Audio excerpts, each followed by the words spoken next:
I am a serial killer. It all began when I was a teenager.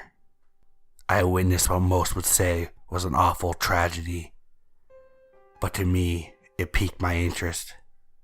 A homeless man that had made his home outside my apartments was stabbed and burnt to a crisp. Seeing everybody's fear as the police, firemen, and ambulance pulled up excited me. I never felt anything like this before. I never really felt much of anything at all. For the first time in my short life, I felt alive. Burning flesh and blood, lots of blood, seemed like a great piece of artwork to me. This is the moment I knew. I knew what I wanted to be when I grew up, and it's not a job you go to college for or apply online for. It's a job that you'd kill for. I immersed myself in anything I could find on the subject of murder and serial killers. It was 1989 at this time, so there was no internet, but I was still able to find things that got the wheels turning in my sick little head. Over the next few years, I held back the urges to kill my mother and her junky boy toy of a husband. I focused my time on growing my skills. I didn't just want to kill once and get caught. I wanted to strike fear in the hearts of the citizens, police, and anyone that wanted to live. Animals were my first target. And no, not house pets. That would be too easy. I went after deer. They were being hunted by hunters anyways, so I could kill without being noticed. My first hunt was the first time I felt nerves in my entire life. I was excited, and I felt like I was unstoppable.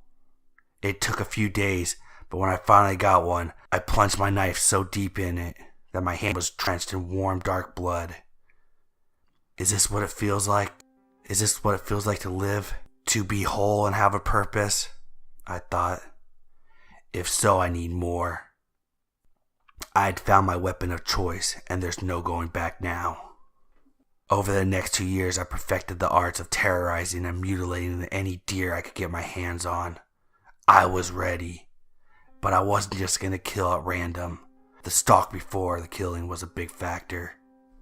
Killing at random would be short-lived, and the thrill of utter euphoria wouldn't last long. No, I was going to think methodically and thorough. No artist would rush when they're trying to make a masterpiece. I mean, Rome wasn't built in a day. How do I choose? I thought. Should I randomly point to a crowd of people? Should I just sit down in a cafe and choose whoever sits at the table next to mine? So many ideas running through my head. I know. So every Friday night I would go to the old movie theater that would play those old silent black and white films. There would usually only be a handful of people at the last showing. That's where I would start to stalk my first victim. That Friday night, I got to my seat and sat in the very back to ensure I had the perfect view to select my first victim. There were a few couples, mostly middle-aged, by the time the movie had started. Then, a female in her 20s walked in alone. I knew immediately she was the one I was looking for. Let the games begin, I thought. She was perfect. Not too pretty, but not ugly.